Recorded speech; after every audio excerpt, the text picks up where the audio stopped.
வெளிநாட்டில் போய் எம்பிஎஸ் பண்ணணும் அப்படின்னா அதுக்கு நிறைய ரூல்ஸ் அண்ட் ரெகுலேஷன்ஸ் இருக்குது. இப்போ ரீசெண்டாக வந்து நிறைய ஸ்டூடெண்ட்ஸ் இந்த சென்ட்ரல் ஏஷியன் கண்ட்ரி தான் சூஸ் பண்ணுறாங்க. கிர்கிஸ்தான், உஸ்பெகிஸ்தான், கசகஸ்தான் அப்படின்ற கண்ட்ரி சூஸ் பண்ணி நிறைய பேர் இப்போ படிச்சுட்டு இருக்காங்க. என்ன காரணம் குறிப்பாக அந்த மாதிரி கண்ட்ரி? ஸோ இந்த 6 வருஷம் கோர்ஸையுமே நம்ம இந்த சென்ட்ரல் ஏஷியன் கண்ட்ரீஸில் படிக்கும் போது ஒரு 35 to 38 lakhஸில் நம்ம வந்து ஓவராலாக முடிச்சிடலாம், இன்க்ளூடிங் ஹாஸ்டல் அண்ட் மெஸ். இந்த 2 லட்சம் 3 லட்சம்னு சொல்கிறாங்க இல்லையா, இது எல்லாமே ஆசை சொற்கள். இதை நம்பி நம்மக்கிட்ட இருக்கிற லேண்டை விற்று இல்லை எஜுகேஷன் லோனு இல்லை ஏதாவது கோல்டு லோனு நகையை அடமானம் வச்சு நாங்கள் போய் படிக்க அனுப்புகிறோன்னு சொன்னாங்கன்னா அந்த தப்பு மட்டும் பண்ணிடவே கூடாது. எம்பிபிஎஸ் படிக்கணும் அப்படின்றது கரெக்டாக எல்லாருக்கும் அது ஆசை தான். ஸோ அதுக்குன்னு வந்து நம்ம ஒரு வருஷம் ட்ராப் பண்ணி படிக்கிறதுனால ஒரு வருஷம் தான் நம்மளுக்கு டிலே ஆகும். ஆக்சுவல் உண்மை தெரியாமல் ஃபீஸ் கம்மியாக இருக்குன்ற ஒரே காரணத்தினால அவங்க 5 வருஷத்தை இழக்கிறது எந்த வித நியாயம் சொல்லுங்கள். பேரண்ட்ஸ்க்கும் ஸ்டூடெண்ட்ஸ்க்கும் அவங்க கிர்கிஸ்தானுக்கு அனுப்பும்போது ஏர்போர்ட்டில் ஒரு எல்லாம் தெரிஞ்ச மாதிரி லைக் எப்படி சொல்கிறதுனா எந்த டவுட்டும் இல்லாமல் ஒரு கிளியராக வந்து அவங்க பசங்களை அனுப்பி விடுவாங்க சார். இதுதான் நம்மளுக்கும் ஒரு தேர்ட் பார்ட்டி ஏஜென்ட்ஸ்க்கும் உள்ள டிஃப்ரெண்ட்டு. வணக்கம் சார். வணக்கம். நீட் தேர்வு சமீபத்தில் நடைபெற்று முடிஞ்சுது. அதில் கிட்டத்தட்ட இந்தியா ஃபுல்லாக ஒரு 20 லட்சம் பேர் எழுதியிருந்தாங்க. தமிழ்நாட்டில் மட்டும் கிட்டத்தட்ட 1,20,000 பேர். நிறைய குளறுபடிகள் மத்தியில் சக்ஸஸ்ஃபுல்லாக முடிஞ்சிருக்கு. இருந்தாலும் நீட்டில் சில பேர் தான் பாஸ் ஆக முடியும், சில பேர் தான் டாக்டர் ஆக முடியும். பல பேர் டாக்டர் ஆகணும் அப்படிங்கிற எண்ணத்தில் நிறைய பேர் வெளிநாட்டில் போய் படிக்கிறாங்க. அது நல்லது தானா? வணக்கம். நான் டாக்டர் ஜான் சத்யபிரியன், மேக் எஜுடெக் உடைய founder and also academic councillor for Tamil Nadu students KSMA. நீங்கள் சொன்ன மாதிரி ரீசன்ட் டேஸில் தான் வந்து நீட் எக்ஸாம் நடந்துச்சு. அது நிறைய குளறுபடிகள் நடந்து அதில் நிறைய ஸ்கேம் நடந்து திரும்ப ரீநீட் வந்து வச்சுருந்தாங்க. ஸோ அதுலேயே நிறைய ஸ்டூடெண்ட்ஸ் வந்து மன உளைச்சலுக்கு ஆளாகி ஸோ லாஸ்ட் டைமில் திரும்பியும் படித்ததெல்லாம் முடிச்சு திரும்பியும் படித்து ரிவைஸ் பண்ணி ரொம்ப டஃப்பாக இருந்துச்சுன்னு சொன்னாங்க. ஸோ இப்போது நம்மளுக்கு கட் ஆஃபே பார்த்திங்கன்னா ரொம்ப கம்மியாக தான் வரும், ஏன்னா ரொம்ப டஃப்பாக எடுத்துட்டாங்க. ஸோ அதனால் வந்து நிறைய ஸ்டூடெண்ட்ஸ் வந்து இப்போது எங்ககிட்ட டேரெக்டாக வந்து வெளிநாட்டில் மருத்துவம் பண்ணலாமான்னு கேட்க ஆரம்பிச்சிட்டாங்க. ஸோ வெளிநாட்டில் போய் எம்பிஎஸ் பண்ணணும் அப்படின்னா அதுக்கு நிறைய ரூல்ஸ் அண்ட் ரெகுலேஷன்ஸ் இருக்குது. அது தெரியாமல் நம்ம போயிட்டு அங்கே போய் படிக்கக்கூடாது. நிறையா ரீசன்ட் டேஸில் நீங்கள் நிறைய இன்ஃப்ளூன்சர்லாம் பார்த்துருப்பீங்க. ஒரு 2 லட்சத்தில் நீங்கள் எம்பிஎஸ் பண்ணி முடிச்சிடலாம், 15 லட்சத்துலேயே உங்களுக்கு கம்ப்ளீட்டாக எம்பிபிஎஸ் கோர்ஸை முடிச்சிடலாம்லாம் சொல்லியிருப்பாங்க. இந்த சேவையை தாண்டி ஒரு பிஸ்னஸ் ஓரியண்டாக போயிட்டா? ஆமாம். இது வந்து இப்போது கம்ப்ளீட்லி வந்து சர்வீஸ் பேஸ்டு அப்படின்ற மாதிரி தான் ஷோ பண்ணுறாங்க சில இன்ஃப்ளூன்சர்ஸ் எல்லாம். ஆனால் அது வந்து பிஸ்னஸ் மைண்டடாக தான் கடைசியாக அது வந்து போர்ட்ரேட் ஆகும். அது எப்போது ஸ்டூடெண்ட்ஸ்க்கு தெரியும் அப்படின்னா அவங்க அங்கே படிக்கும் போது கண்டுபிடிச்சிருவாங்க. ஏன்னா இந்த ஆக்சுவல் ஃபீஸ் வந்து ரொம்ப அதிகமாக இருக்குது, ப்ரொமோஷன் பண்ணும்போது இவங்க வந்து கம்மியாக சொன்னாங்க. ஸோ இதில் லாக் ஆகிறதே பார்த்தீங்கன்னா 2 லட்சத்தில் எம்பிபிஎஸ் முடிச்சிடலாம், ஒரு வருஷத்துக்கு 2 லட்சம் தான் ஆகும், நீங்கள் இன்ஜினியரிங் படிக்கிற செலவில் நீங்கள் எம்பிபிஎஸ்ஸே முடிச்சிடலான்னு சொல்லுவாங்க. ஆனால் வந்து நீங்கள் அங்கே பசங்க அங்கே போய் படிக்கும் போது தான் தெரியும் ஃபீஸ் வந்து அவங்க சொன்னதோட 2 மடங்கு அதிகமாக இருக்குது அப்படின்னு. இதில் தான் சார் தெரியாமல் போய் மாட்டிக்கிறாங்க. குறிப்பாக எந்தெந்த நாடுகளில் சார்? இப்போது வந்து நம்மளுக்கு கொரோனா வரத்துக்கு முன்னாடி பார்த்தீங்க அப்படின்னா சைனா, பிலிப்பைன்ஸில் நிறைய பேர் படிச்சுட்டு இருந்தாங்க சார். கொரோனா வந்ததுக்கப்புறம் நிறைய ஸ்டூடெண்ட்ஸ் வந்து யூரோப்பை வந்து சூஸ் பண்ண ஆரம்பித்தாங்க அண்ட் சென்ட்ரல் ஏஷியாவில் இருக்க கண்ட்ரிஸ். எக்ஸாம்பிளுக்கு ரஷ்யா, அப்புறம் கிர்கிஸ்தான், உஸ்பெகிஸ்தான், தஜிகிஸ்தான், ஜார்ஜியா அப்படின்ற மாதிரி கண்ட்ரியில் போயிட்டுருக்காங்க சார். இப்போ ரீசெண்டாக வந்து நிறைய ஸ்டூடெண்ட்ஸ் இந்த சென்ட்ரல் ஏஷியன் கண்ட்ரி தான் சூஸ் பண்ணுறாங்க. கிர்கிஸ்தான், உஸ்பெகிஸ்தான், கசகஸ்தான் அப்படின்ற கண்ட்ரி சூஸ் பண்ணி நிறைய பேர் இப்போ படிச்சுட்டு இருக்காங்க. என்ன காரணம் குறிப்பாக அந்த மாதிரி country? Sir first of all fees வந்து கம்மியாக இருக்குது அப்படின்றதுனால தான் இங்கே சூஸ் பண்ணுறாங்க சார். இப்போ நம்ம மெயின் ரஷ்யா, ஜார்ஜியா போனோம்னா நம்மளுக்கு 40 lakhs வந்துடும். நம்ம இந்த மாதிரி கண்ட்ரிஸை சூஸ் பண்ணும் போது ஒரு 5 lakhs கம்மியாகும். ஸோ இந்த 6 வருஷம் கோர்ஸையுமே நம்ம இந்த சென்ட்ரல் ஏஷியன் கண்ட்ரீஸில் படிக்கும் போது ஒரு 35 to 38 lakhஸில் நம்ம வந்து ஓவராலாக முடிச்சிடலாம், இன்க்ளூடிங் ஹாஸ்டல் அண்ட் மெஸ் இதுவுமே இன்க்ளூடாக தான் இருக்கும். 28 நம்மளுக்கு வந்து மேக்ஸ் டு மேக்ஸ் 38 lakhஸில் முடிக்கலாம் சார். இப்போ நம்ம ஜார்ஜியா இல்லை ரஷ்யா அந்த மாதிரி கண்ட்ரிஸ், டெவலப்டு கண்ட்ரீஸில் போகிறோம் அப்படின்னா ஒரு 40 lakhs வந்துடும், மோர் தென் 40 lakhs நம்மளுக்கு செலவாயிடும். இதனால தான் இந்த மாதிரி கண்ட்ரிஸை இப்போது கரண்ட்டாக ஸ்டூடெண்ட் சூஸ் பண்ணி போய் படிக்கிறாங்க. ஓகே. இப்போ இதில் ஓவராக இன்ஃப்ளூன்ஸ் ஆகிறது இந்த கிராமப்புற மக்கள் தானே? ஏன்னா லேண்டை விற்றாது நம்ம ஒரு 5 லட்ச ரூபா 4 லட்ச ரூபாங்கிறப்ப ஈஸியாக பையனை டாக்டர் ஆக்கிடலாம் அப்படிங்கிற கனவுல இருப்பாங்க சார். கரெக்டு தான் சார், நீங்கள் சொல்கிறது 100க்கு 100 உண்மை. இந்த முக்கியமாக இந்த மாதிரி பேக்ரவுண்ட் உள்ள ஸ்டூடெண்ட்ஸை அப்ராட் எம்பிபிஎஸ்ஸை சூஸ் பண்ணவே கூடாது. இந்த 2 லட்சம் 3 லட்சம்னு சொல்கிறாங்க இல்லையா, இது எல்லாமே ஆசை சொற்கள். இதை நம்பி நம்மக்கிட்ட இருக்கிற லேண்டை விற்று இல்லை எஜுகேஷன் லோனு இல்லை ஏதாவது கோல்டு லோனு நகையை அடமானம் வச்சு நாங்கள் போய் படிக்க அனுப்புகிறோம்னு சொன்னாங்கன்னா அந்த தப்பு மட்டும் பண்ணிடவே கூடாது. ஏன்னா இங்கே வந்து சில இன்ஃப்ளூன்சர் இல்லை தேர்ட் பார்ட்டி ஏஜென்சிஸ் காட்டுற ஃபீஸ் ஸ்ட்ரக்சர் வந்து 80% ஃபேக்கான ஃபீஸ் ஸ்ட்ரக்சர் காட்டி தான் ப்ரொமோட் பண்ணுறாங்க. அங்கே போனதுக்கப்புறம் டாலர் ரேட் இன்க்ரீஸ் ஆகிடுச்சு, காலேஜோடைய சிஸ்டம் மாறிடுச்சு, அங்கே இருக்க கரன்சி ரேட்டு வந்து இன்ஃப்ளேட் ஆகிடுச்சின்னு சொல்லி ஆக்சுவல் ஃபீஸை அங்கே படித்ததுக்கப்புறம் சொல்லுவாங்க. அப்போ இங்கே இந்த மாதிரி நடுத்தரவில் இருக்கிற ஸ்டூடெண்ட்ஸு இல்லை ஏழை எளிய ஸ்டூடெண்ட்ஸ்லாம் அங்கே போய் படிக்கணும் அப்படின்னு விருப்பப்பட்டாங்கன்னா அது தவிர்த்துருக்கலாம். அதுக்கு அவங்க 1 இயர் திரும்ப ட்ராப் பண்ணி கூட இந்தியாவில் 1 இயர் நீட் படித்து கூட அவங்க இங்கே சீட்டு வாங்கிக்கலாம் சார்.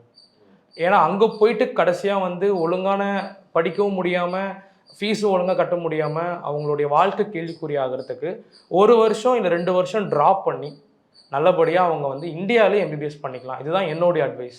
இப்போ நீட் தேர்வு எழுதி நிறைய பேர் தேர்ச்சி அடைய மாட்டேங்காங்க, நம்ம சூசைட் அட்டம்ப்ட்லாம் பார்க்கலாம். ஆனால் அந்த மாதிரி ஏற்படாமல் இருக்கிறதுக்கு இது ஒன்று தானே வழி. ஏன்னா நம்ம எப்படியாவது டாக்டர் ஆகணும், பல நாள் கழிவு சின்ன வயசுலேருந்து நம்ம 90s கிட்ஸாக இருக்கட்டும், 2K கிட்ஸாக இருக்கட்டும், ஜென்சி வரைக்குமே 90ஸ்ல ஆரம்பித்து எல்லாருமே என்னவாகணும், டாக்டர் ஆகணும். சின்ன பிள்ளையிலேருந்தே அது ஒரு இதாகவும் இருக்குது. இன்னொன்று அதை ஒரு கௌரவமாக நினைக்கிறாங்க பேரண்ட்ஸ். அப்படிங்கிறப்ப அவங்களுக்கு ஒரே வழி தானே. எம்பிபிஎஸ் படிக்கணும் அப்படின்றது கரெக்டாக எல்லாருக்கும் அது ஆசை தான் சார். ஸோ அதுக்குன்னு வந்து நம்ம 1 வருஷம் ட்ராப் பண்ணி படிக்கிறதுனால 1 வருஷம் தான் நம்மளுக்கு டிலே ஆகும். ஆக்சுவல் உண்மை தெரியாமல் ஃபீஸ் கம்மியாக இருக்குன்ற ஒரே காரணத்தினால அவங்க 5 வருஷத்தை இழக்கிறது எந்த விதத்தில் நியாயம் சொல்லுங்கள். ஸோ அதனால தான் நீங்கள் வெளிநாட்டில் படிக்கிறத நான் வேணான்னு சொல்லலை. ஒரு சில அஃபிஷியல் நம்ம இந்தியன் எம்பசி ரிலீஸ் பண்ணதையும் நேஷ்னல் மெடிக்கல் கமிஷன் ரிலீஸ் பண்ண நோட்டீஸை கோ த்ரூ பண்ணாமல் வெளிநாட்டில் போய் படிக்காதீங்க. அப்படி படிக்கணும்னா என்ன மாதிரியான இதில் படிக்கலாம்? அதுக்குன்னு ஏதாவது இன்ஸ்ட்ரக்ஷன் இருக்கா? இருக்குது சார். நம்ம வந்து ரீசெண்டாக ஏப்ரல் மந்த்து நம்ம April 4 நேஷ்னல் மெடிக்கல் கமிஷன் வந்து ஒரு நோட்டீஸ் ரிலீஸ் பண்ணியிருக்காங்க. அங்கே வந்து பார்த்தீங்கன்னா உஸ்பெகிஸ்தானை ப்ராப்பராக மென்ஷன் பண்ணியே போட்டிருக்காங்க. இந்த கண்ட்ரியில் இருக்கிற ஒரு சில காலேஜஸில் போய் அட்மிஷன் போடுறதுக்கு முன்னாடி யோசித்து அட்மிஷன் போடுங்க அப்படின்னு. அது எதனாலன்ற ஆன்சரையும் அவங்களே சொல்லியிருக்காங்க சார். ஏன்னா அளவுக்கு அதிகமான அட்மிஷன்ஸை வந்து அங்கே சேர்க்குறாங்க. நிறைய ஏஜென்சிஸ் வந்து ஃபேக்காக ப்ரொமோட் பண்ணுறாங்க. அங்கே இருக்க காலேஜஸில் இங்கிலீஷ் மீடியமில் டீச் பண்ணுறதும் இல்லை. அதுவும் இல்லாமல் ஹேண்ட்ஸ் ஆன் ட்ரைனிங் கிளினிக்கல் எக்ஸ்போஷரும் அங்கே இல்லை, கொடுக்கறது இல்லை அப்படின்ற மாதிரி அவங்களே அதில் மென்ஷன் பண்ணியிருக்காங்க. ஸோ வெளிநாட்டில் போய் படிக்கிறதுக்கு முன்னாடி இந்த ரூல்ஸ் அண்ட் ரெகுலேஷன்ஸை உங்களுடைய காலேஜ் நீங்கள் சூஸ் பண்ணிடுற காலேஜ் ஃபாலோ பண்ணுதான்னு பாருங்கள் அப்படின்ற மாதிரி சொல்லியிருக்காங்க. அதில் ஒரு 6 ரூல்ஸ் சொல்லியிருக்காங்க சார். அதில் நான் ஷார்ட்டாக ஒரு முக்கியமான 3-4 ரூல்ஸ் நான் சொல்கிறேன். ஃபஸ்ட்டு ரூல்ஸ் வந்து மீடியம் ஆஃப் இன்ஸ்ட்ரக்ஷன் இங்கிலீஷில் இருக்கணும். இதுதான் மெயினாக பார்க்குறாங்க. மோஸ்ட்லி இங்கிலீஷில் தானே இருக்கணும். இல்லை சார், ஒரு சில காலேஜஸில் வந்து ரஷ்யனில் சொல்லி கொடுக்குறாங்க, இல்லை அவங்க கண்ட்ரி லாங்குவேஜில் டீச் பண்ண ஆரம்பிச்சிடுறாங்க. ஸ்டூடெண்ட்ஸ்க்கு சுத்தமாக புரியாது, சுத்தமாக புரிய மாட்டேங்குது சார். இந்த கம்ப்ளைண்ட்ஸ் எல்லாத்தையும் அங்கே இருக்கிற இந்தியன் எம்பசி, அதாவது இப்போ உஸ்பெகிஸ்தானில் அங்கே ஒரு இந்தியன் எம்பசி இருக்கும், அங்கே போயிட்டு ஸ்டூடெண்ட்ஸ் போய் கம்ப்ளைண்ட் பண்ணியிருக்காங்க. அதுக்கப்புறம் தான் நோட்டீஸை ரிலீஸ் பண்ணியிருக்காங்க சார். இது உயிர் சம்மந்தப்பட்டது அப்படிங்கிறப்ப அதில் ரொம்ப கிளியரன்ஸாக இருக்கணும். ஆமாம் சார். இப்போ எம்பிபிஎஸ் அப்படின்றதே பார்த்தீங்கன்னா தியரிட்டிக்கலோட ப்ராக்டிக்கல் நமக்கு ரொம்ப அவசியம். உயிர் சம்மந்தப்பட்ட விஷயம். இந்த ப்ராக்டிக்கலுக்கு முன்னாடி தியரிட்டிக்கல் இருக்குல்ல, இது பேஸ்மெண்ட்டு. இதை புரிஞ்சாதான் நம்ம ப்ராக்டிக்கலில் கை வைக்க முடியும். தியரிட்டிக்கலே சொல்லிக் கொடுக்குற லாங்குவேஜ் புரியல அப்படின்னா பசங்க எப்படி சார் வந்து படிப்பாங்க? ஸோ இதனால தான் மீடியம் ஆஃப் இன்ஸ்ட்ரக்ஷன் இங்கிலீஷில் இருக்கணும். 54 மந்த் மினிமம் படிக்கணும். 1 இயர் இன்டர்ன்ஷிப் பண்ணியிருக்கணும். ஸோ அடுத்த ரூல் பார்த்தீங்கன்னா 5.5 இயர்ஸ் வந்து நீங்கள் வந்து படிச்சிருக்கணும். 54 மந்த் அதாவது 4.5 இயர்ஸ் ப்ளஸ் 1 இயர் இன்டர்ன்ஷிப். முக்கியமாக தேர்டு ரூல் ரொம்ப ரொம்ப இம்பார்ட்டன்ட். எந்த இன்ஃப்ளூன்சரும் third party agency or consultancies உங்கள்கிட்ட சொல்ல மாட்டாங்க. நீங்கள் வெளிநாட்டில் போய் படிக்கிறீங்க அப்படின்னா இன்டர்ன்ஷிப் முடிச்சதுக்கு அப்புறம் அந்த கண்ட்ரியோடைய லைசன்ஸை நீங்கள் ஹோல்ட் பண்ணியிருக்கணும். அப்போ தான் இந்தியாவில் வந்து உங்களால் டாக்டராக ப்ராக்டிஸ் பண்ண முடியும். சரிங்களா? இந்த நீங்கள் வந்து ஒரு சில காலேஜில் வந்து லைசன்ஸ் இல்லாமல் நாங்கள் டிகிரி கொடுக்குறோம் அதுவே போதும்னு சொல்லுவாங்க. ஆனால் அப்படி கிடையாது. அந்த காலேஜில் அஃபிஷியலாக வந்து நோட்டீஸ் எம்பசிக்கு வந்து கொடுத்துருக்காங்களா, இவங்க தரப்புல இருந்து இந்த ஸ்டூடெண்ட்ஸ் இங்கே படித்தாங்க அப்படின்னா நாங்கள் டிகிரியோட லைசன்ஸையும் கொடுப்போம் அப்படின்னு இந்தியன் எம்பசிக்கோ இல்லை நேஷனல் மெடிக்கல் கமிஷனுக்கோ உங்கள் காலேஜிலேருந்து ஒரு நோட்டீஸ் ரிலீஸ் பண்ணியிருக்காங்களான்றதை வெரிஃபை பண்ணி பார்த்துக்கணும். உங்களால் வந்து இந்தியாவில் வந்து ஒரு எக்ஸாம் எழுதி கிளியர் பண்ணணும் சார். அதுக்கப்புறம் தான் வந்து நம்மளுக்கு வந்து லைசன்ஸ் கொடுப்பாங்க. அந்த எக்ஸாம்லாம் நீங்கள் கிளியர் பண்ணிடலாம், இன்டர்ன்ஷிப்பும் போயிடலாம். தமிழ்நாடு மெடிக்கல் கவுன்சில் வந்து நம்ம இங்கே தான் சென்னையில் இருக்குது சார். அவங்க கேட்பாங்க நீங்கள் படித்த கண்ட்ரியில் டிகிரியோட லைசன்ஸும் வச்சுருக்கீங்கன்னு கேட்பாங்க. லைசன்ஸ் இல்லைன்னா நீங்கள் படித்த 6 வருஷம் வேஸ்ட்டு. இப்போ முறையான லைசன்ஸ் இல்லாமல் சில காலேஜ் இருக்கா இல்லை பல காலேஜ் இருக்கா? பல காலேஜ் இருக்குது சார். ஃபுல் ஸ்கேம் பண்ணுறாங்க. ஸ்கேம்ன்றதை விட போதுமான அவேர்னஸ் அந்த காலேஜ்லையும் இல்லைன்றானா. இப்போது இப்போ நம்ம இன்டர்நேஷ்னல் காலேஜ்னு பார்த்துக்கிட்டிங்கன்னா நிறைய கண்ட்ரிலேருந்து படிப்பாங்க. நாட் ஓன்லி ஃப்ரம் இந்தியா, பாகிஸ்தானில், ஸோ கனடா, எல்லா இடத்துல வந்து படிப்பாங்க சார். ஸோ அங்கே படிக்கும் போது அவங்க எல்லா கண்ட்ரியோட ரூல்ஸ் அண்ட் ரெகுலேஷன் ஃபாலோ பண்ணுறாங்கன்னு கேட்டிங்கன்னா கிடையாது. அப்போது இந்தியாவிலேருந்து ஒரு சில ரூல்ஸ் அண்ட் ரெகுலேஷன் சொல்லியிருக்காங்க. அப்போ அதை வந்து அந்த கண்ட்ரியில் இருக்க காலேஜ் ஃபாலோ பண்ணணும். எப்படி பண்ணுவாங்கன்னு கேட்டிங்கன்னா, அந்த காலேஜில் அதிகமான இந்திய மாணவர்கள் படிக்கணும். அந்த இந்தியன் மாணவர்கள் இந்தியன் மெடிக்கல் கவுன்சில் மாதிரி அங்கே வந்து ஸ்டூடெண்ட் கவுன்சில் மாதிரி இருக்கணும் சார். இந்தியன் ஸ்டூடெண்ட்ஸும் கவுன்சில் மாதிரி இருந்து அவங்க தான் இங்கே வந்து இந்தியனில் வந்து இந்த மாதிரி ரூல்ஸ்லாம் மாற்றிருக்காங்க எங்கள் கமிஷனில், ஸோ அதை நீங்கள் அப்டேட் பண்ணிக்கோங்க, இவங்க தான் போய் சொல்லணும். அப்போ தான் அந்த காலேஜ் வந்து அதுக்கேற்ற மாதிரி அவங்க ரூல்ஸ் வந்து சேஞ்ச் பண்ணுவாங்க. ஸோ இதனால எந்த ஒரு ப்ராப்ளம் வராது. வெளிநாட்டில் எம்பிபிஎஸ் படிக்கிறதுல இவ்வளோ சிக்கல்கள் இருக்குது. இது தெரியாமல் போய் படிக்க வேணாம். ஒரு 10 காலேஜ் எடுத்துக்கிட்டிங்க அப்படின்னா அதில் வந்து ஒரு 7 காலேஜில் இதை ரூல்ஸை ஃபாலோ பண்ணுறதில்ல, 3 காலேஜ் பர்ஃபெக்டாக ஃபாலோ பண்ணுறாங்க. அது எந்த 3 காலேஜ்னு நம்ம தான் சர்ச் பண்ணி நிதானமாக அதை வந்து சூஸ் பண்ணணும் சார். ஓகே, இப்போ ஏற்கனவே படிச்சிருப்பாங்கல்ல, லாஸ்ட் இயர் முந்தின இயர், அவங்க இப்போ என்ன பண்ணலாம்? இந்த மாதிரி தெரியாத காலேஜ், லைசன்ஸ் இல்லாத காலேஜில் இன்கேஸ் படிச்சிருந்தாங்கன்னா சார், ஆக்சுவலாக ஃபர்ஸ்ட் ஆஃப் ஆல் ட்ரான்ஸ்ஃபர் வந்து அப்ளிகபிள் கிடையாது. இந்த ரூல்ஸில் இது வந்துடும். 2021 மேலே யாரெல்லாம் படிக்கிறாங்களோ அவங்க வந்து ஃபஸ்ட் இயர் எங்கே படிக்கிறாங்களோ அவங்க தான் கடைசி இயர் இருக்கும் அந்த காலேஜ் தான் படிக்கணும். இன்டர்ன்ஷிப்பும் அவங்க தான் முடிக்கணும். இதுதான் வந்து லேட்டஸ்ட்டாக அப்டேட் சார். இவங்க இப்போ நீங்கள் சொன்ன மாதிரி சூப்பரான கொஷின் சார். இப்போ already 3rd year 4th year படிக்கிற இந்த வீடியோ பார்க்குறவங்க இப்போ நாங்கள் என்ன பண்ணி கேட்டிங்கன்னா, இவங்க ட்ரான்ஸ்ஃபரும் வாங்க முடியாது. ஃபர்ஸ்ட் ஆஃப் ஆல் இவங்க என்ன பண்ணலாம்னா, குரூப் ஆஃப் இந்தியன்ஸ் தான் சேர்ந்து அந்த காலேஜில் போய் டிமாண்ட் பண்ணலாம். எங்கள் இந்தியனுடைய ரூல்ஸ் படி நாங்கள் எந்த கண்ட்ரியில் படிச்சிருந்தாலும் அந்த கண்ட்ரியோடைய லைசன்ஸ் எங்களுக்கு வேணும். அப்பான் கிராஜுவேஷன் அண்ட் நான் இன்டர்ன்ஷிப் இங்கே தான் படித்து முடிக்கிறோம். அப்போ எங்களுக்கு ஒரு டாக்டராக நாங்கள் இந்த கண்ட்ரியில் குவாலிஃபைடு டாக்டர் ஆஸ் அவங்க வந்து நம்மளுக்கு எப்படி என்ஆர்ஐயாக இருக்காங்க, அவங்க என்ஆர்ஐ தான். நம்ம இந்தியாவில் எப்படி ஃபாரின்ஸ்க்குன்னு ஒரு சில சீட் அலோகேஷன் பண்ண மாதிரி அந்த கண்ட்ரியில் நம்ம ஃபாரினர்ஸ். அப்போது as a medical student in your college I am also eligible doctor to work here.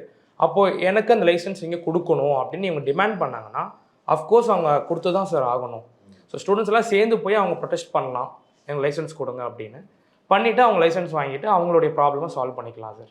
இப்போ முன்ன மாதிரி இப்போ நீட் கோச்சிங் சென்டர் நம்ம பார்ப்போம், டிஸ்ட்ரிக்ட் வைஸாக நிறைய இடத்துல இருக்குது. அதே மாதிரி இப்போ என்னென்னா ஏஜென்சி இருக்காங்க, உங்கள் பையனை டாக்டர் ஆக்கணுமா அப்படிங்கிற மாதிரி. இப்போ நம்ம முன்னாடிலாம் நம்ம 90s படிக்கிறப்ப ஒரு இந்த மாதிரியான ஒரு சின்ன ஒரு இடத்துல ஒரு சென்னை, கோயம்புத்தூர், திருச்சி அப்படி 3 இடத்துல இருக்கும்.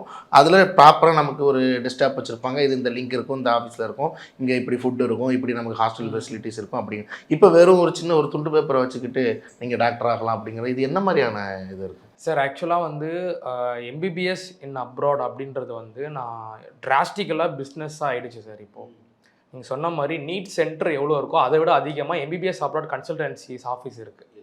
ஸோ நிறைய இருக்குது. அதில் எது அத்தாரைஸ்டு, எது வந்து அன்அஃபிஷியலாக ஒர்க் பண்ணிருக்காங்கன்றதை நம்ம தான் வெரிஃபை பண்ணி அட்மிஷன் ப்ளேஸ் பண்ணணும். ஒரு எக்ஸாம்பிளுக்கு இப்போது கேஎஸ்எம்ஏ காலேஜில் நான் தமிழ்நாடு கவுன்சிலராக இருக்கேன் சார். இப்போது கேஎஸ்எம்ஏ காலேஜுக்குன்னு அஃபிஷியல் வெப்சைட் இருக்கும், அவங்களுக்குன்னு அஃபிஷியல் இமெயில் ஐடி இருக்கும், கரெக்டுங்களா? ஒரு பெரிய காலேஜ்னா கண்டிப்பாக இருக்கும் இல்லைங்களா? இப்போ எக்ஸாம்பிளுக்கு நம்ம சென்னையில் ராமச்சந்திரா ஹாஸ்பிட்டல் இருக்குது, கண்டிப்பாக அவங்களுக்கு ஒரு வெப்சைட் இருக்கும், ஒரு இமெயில் இருக்கும். அதே மாதிரி தான் அது ஒரு சென்ட்ரல் கவர்மெண்ட் காலேஜ், கேஎஸ்எம்ஏ காலேஜ், அவங்களுக்கு வந்து ஒரு வெப்சைட் இருக்கும், அவங்களுக்கு இமெயில் இருக்கும். அப்போது வந்து இந்த டாக்டர் ஜான் சத்யபிரியன் வந்து தமிழ்நாடு கவுன்சிலராக இவங்க ஆஃபீஸ் வந்து இந்த மாதிரி சென்னையில் இருக்கா, இங்கே நாங்கள் அட்மிஷன் போடலாமான்னு இவங்க ஒரு மெயில் பண்ணாங்கன்னா ரிப்ளை பண்ண போகிறாங்க. இதை நான் எப்படி ஜஸ்டிஃபை பண்ணுறதுன்னு கேட்குறேன். இமெயிலில் போய் நீங்கள் பார்க்கலாம் சார். இமெயிலில் அவங்களே கொடுத்துருக்காங்க சார். எல்லா காலேஜுக்கும் அஃபிஷியல் வெப்சைட் இருக்கும் இல்லைங்களா? அந்த இமெயிலில் இப்போ தமிழ்நாடு, கேரளா, இல்லை வந்து நம்ம எந்த இந்தியாவில் இருக்கிற எல்லா ஸ்டேட் வைஸும் கவுன்சிலர்ஸ் வந்து நேம் இருக்கும், அவங்களுடைய ஆஃபீஸு, அவங்களுடைய இமெயில் ஐடி, அவங்க ஃபோன் நம்பர். இதை நம்ம வந்து அப்ரோச் பண்ணாலே டேரெக்டாக அட்மிஷன் ப்ளேஸ் பண்ணிடலாம் இல்லைங்களா? இவங்களுக்கு இடையில இருக்கிறவங்க தான் இன்டர்மீடியட் சார். லைக் வந்து ஸ்டூடெண்ட்ஸ்க்கும் காலேஜுக்கும் இடையில இருக்கவங்க இன்டர்மீடியட், அவங்க அஃபிஷியலாக இல்லையான்றது. இதுக்குள்ள சப் இன்டர்மீடியட்ஸ் வேறு இருக்காங்க. இவங்க தான் கமிஷனுக்காக நிறைய வந்து ஆஃபீஸ் ஓப்பன் பண்ணி நீங்கள் சொன்ன மாதிரி துண்டு பேப்பரில் நீட்டு முடிச்சுட்டு வெளியே வரும்போதே நிறைய பேம்ப்ளெட் கொடுத்துட்டே இருப்பாங்க, வெளிநாட்டில் நீங்கள் படிக்கலாம், 2 lakhs படிக்கலாம். இதெல்லாம் எதுக்காக அப்படின்னா இவங்கக்கிட்ட வந்து ஒரு ஃபீஸை வந்து ஸ்ட்ரக்சரைஸ் பண்ணி காலேஜ் ஃபீஸ் வந்து அவ்வளோ இருக்காது, இவங்க வந்து அதிகமாக்கி அதை வந்து அவங்கள்ட்ட ப்ரொமோட் பண்ணி இதிலேருந்து கமிஷன் எடுக்க பார்ப்பாங்க. ஸோ ரொம்ப கேர்ஃபுல்லாக இருக்கணும் நம்ம இந்த விஷயத்தில். வந்து பார்த்தீங்கன்னா காலேஜ் டேரெக்டாக அப்ரோச் பண்ணுறது நல்ல விஷயம்.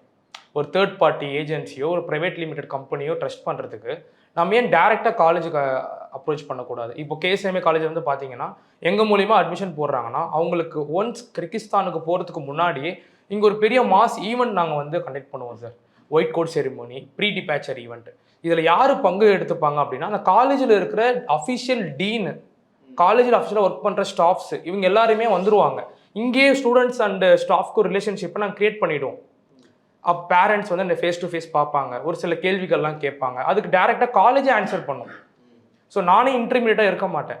டேரெக்டாக ஸ்டூடெண்ட் அண்ட் காலேஜை வந்து மேனேஜ்மெண்ட்டும் அவங்க வந்து ஃபேஸ் டு ஃபேஸ் பார்த்துப்பாங்க, மீட் பண்ணிப்பாங்க, இருக்கிற டவுட்ஸ் எல்லாம் கிளாரிஃபை பண்ணிப்பாங்க. அதுக்கப்புறம் அவங்க ஃப்ளைட் ஏற்றி விடும் போது பேரண்ட்ஸ்க்கும் ஸ்டூடெண்ட்ஸ்க்கும் அவங்களுக்கு கிர்கிஸ்தானுக்கு அனுப்பும் போது ஏர்போர்ட்டில் ஒரு எல்லாம் தெரிஞ்ச மாதிரி லைக் எப்படி சொல்கிறதுனா எந்த டவுட்டும் இல்லாமல் ஒரு கிளியராக வந்து அவங்க பசங்களை அனுப்பி விடுவாங்க சார். இதுதான் நம்மளுக்கும் ஒரு தேர்ட் பார்ட்டி ஏஜென்சிக்கும் உள்ள டிஃப்ரெண்ட். இந்த தேர்ட் பார்ட்டி ஏஜென்சிட்டு போயிட்டு அந்த கண்ட்ரியோட ஸ்பெல்லிங் கிட்டிங்களும் கரெக்டாக சொல்ல மாட்டாங்க. ஏன்னா அந்த கண்ட்ரிக்கு அவங்க போய் கூட இருக்க மாட்டாங்க.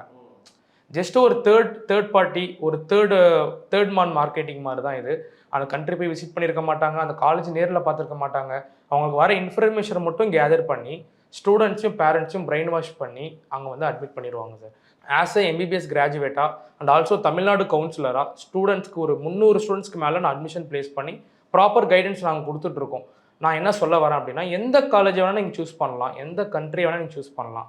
ஆனால் ப்ராப்பர்டாக நம்ம என்எம்சி நாம்ஸ் படி அந்த காலேஜ் ரன் ஆகுதா, நீங்கள் அட்மிஷன் போகிற அந்த கன்சல்டன்சி காலேஜுக்கிட்ட ப்ராப்பராக அப்ரூவல் வாங்கியிருக்கா, அத்தாரைஸ்டாக அவங்க வந்து இருக்காங்களான்றதை வெரிஃபை பண்ணிட்டு போனாங்க, பிரச்சனை இல்லை சார்.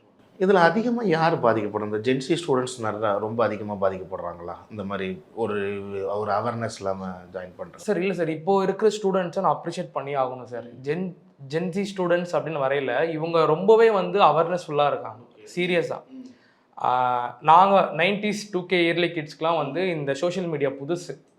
ஆனால் இந்த ஜென்சி கிட்ஸ் வந்து இப்போ லாஸ்ட் இயர் நம்ம 300 அட்மிஷன் ப்ளேஸ் பண்ணியிருந்தோம். அந்த ஸ்டூடெண்ட்ஸ் எல்லாருமே அவங்களே வெரிஃபை பண்ணி நம்மக்கிட்ட அட்மிஷன் போட்டாங்க. இப்போ வர ஸ்டூடெண்ட்ஸ்லாம் திஸ் ஆர் தட்டு யாரோ ஒருத்தவங்க சொல்கிறாங்க, பிரெயின் வாஷ் பண்ணுறாங்க, அப்படிலாம் வந்து நம்பிட மாட்டுறாங்க. அப்படியே அவங்க வெரிஃபை பண்ணுறாங்க. இப்போ நான் சொன்னது எல்லாமே ஸ்டூடெண்ட்ஸ் வந்து வெரிஃபை பண்ணுறாங்க. இப்போ கரண்ட் ஸ்டூடெண்ட்ஸ் எல்லாருமே பாதிக்கப்படுறது யார் அப்படின்னா, ஏழை எளிய மக்கள், அறியாமையில் இருக்கிறவங்க. இந்த பிஸ்னஸ் மைண்டட் பீப்புள்ஸ் வந்து அறியாமையை தான் பிஸ்னஸை யூஸ் பண்ணிக்கிறாங்க, சரிங்களா? ஆனால் ஜென்ஜி இந்த ஸ்டூடெண்ட்ஸை வந்து என்ன பண்ணுறாங்க அப்படின்னு பார்த்தீங்கன்னா, ப்ராப்பராக வெரிஃபை பண்ணுறாங்க, சோஷியல் மீடியா ரொம்ப ஆக்டிவாக இருக்காங்க. அப்போ வந்து இந்த வீடியோ பார்த்தாங்கன்னா இது வந்து ப்ரொமோஷனல் வீடியோ, இது வந்து தெரியுது. இப்போ இத்தனை பேர் சேர்த்து வர்றாங்கன்னா இவங்களுக்கு காசு வர்றதுக்காக தான் இவங்க பண்ணுறாங்க. பேரண்டே ஒரு இன்ஃப்ளூயன்ஸ் ஆனாலும் இவங்க தடுத்துடுறாங்க சார். Correct sir. பேரண்ட்ஸே வந்து இந்த வீடியோ பாருடா, இந்த இன்ஃப்ளூன்சர் நல்லா தெரியுமே, அவர் எம்பிபிஎஸ் சேர்த்து வர்றாரா, அம்மா அவர் காசுக்காக போட்டுக்கிட்டு இருக்காருமா, நீங்கள் வேற, நம்ம ப்ராப்பராக வெரிஃபை பண்ணி அட்மிஷன் போடுவோமா அப்படின்னு நம்ம இப்போ வர ஜென்ஜி பசங்களே அழகாக அந்த அவேர்னஸ் ஃபுல்லாக தான் அவங்க வந்து என்ன பண்ணுறாங்கன்னா அட்மிஷன் ப்ளேஸ் பண்ணுறாங்க சார். இல்லை அதிகமாக பாதிக்கப்படுறது இன்னோசன்ட் பேரண்ட்ஸ் தான் சார். இப்போ நீங்கள் சொல்கிற மாதிரி பார்த்தோன்னா இந்த ஏர்போர்ட்லாம் நின்றுருப்பாங்க, அவங்களுக்கு அந்த நாடோட பேரே தெரியாது. அப்படி இது ரொம்ப ஓவராக போயிட்டே இருக்குது. இது ஒரு தமிழ்நாடு அரசும் கையில் எடுத்து அதை ஒரு இதாக பண்ணணும்ல. ஆமாம் கண்டிப்பாக சார். ஆக்சுவலாக ஆல்ரெடி இதில் நிறையா ஸ்கேம்ஸ் நடந்துட்டுருக்கு. ஏன்னா நான் சொன்ன மாதிரி கேஎஸ்எம்ஏ காலேஜ் பேரை சொல்லியும் என்னோட பேரை சொல்லியுமே நிறைய பேர் ஃபேக்காக வேறு காலேஜுக்கு அட்மிஷன் போட்டிருக்காங்க. இப்போது நான் ஜான் தான் நான் பேசுகிறேன்னு நிறைய பேர்கிட்ட கால் பண்ணி நான் கேஎஸ்எம்ஏக்கு அட்மிஷன் போட்டு கொடுக்குறேன்னு போய் சொல்லி அதில் ஏமாந்து போய் வேறு கண்ட்ரி வேறு காலேஜில் போயிட்டு சேர்ந்து அங்கே அப்புறம் சேர்ந்ததுக்கப்புறம் தான் தெரியும் அது நான் கிடையாதுன்னு. அவங்க அப்புறம் என்னுடைய ஒரிஜினல் நம்பரை கண்டுபிடிச்சி எனக்கு இமெயில் பண்ணாங்க. இந்த மாதிரி நாங்கள் ஒரு 3 பொண்ணுங்க உங்கள் பேரை சொல்லி எங்களை ஏமாற்றி வேறு காலேஜில் போட்டுட்டாங்க, நிறைய காசு நாங்கள் கட்டிட்டோம். அவங்க விசாவை பார்க்கணும் தெரியுது. அவங்க அது வரைக்கும் அவங்களுக்கு அந்த அவேர்னஸ் இல்லை. எந்த கண்ட்ரி போகிறோன்னு கூட அவங்களுக்கு தெரியல. பேரண்ட்ஸ் வந்து பிளைண்டாக நம்பிட்டாங்க. அதுக்கப்புறம் அவங்களை திரும்ப வந்து நாங்கள் சைபர் கிரைமில் கம்ப்ளைண்ட் கொடுத்தோம் சார். தமிழ்நாட்டில் எஸ்ஐ போலீஸ் ஸ்டேஷன் கம்ப்ளைண்ட் கொடுத்தோம். அவங்க ப்ராப்பர் ஆக்ஷன் எடுத்தாங்க. அவங்களுமே எங்கள்கிட்ட என்ன சொல்கிறாங்கன்னா, நிறையா ஏமாத்துறவங்க இருக்கிறவங்க ஏமாந்து போயிட்டு தான் இருக்காங்க எல்லாருமே. அதனால நீங்கள் அவேர்னஸ் வீடியோவை மேக்ஸிமம் ஸ்ப்ரெட் பண்ணுங்கள்.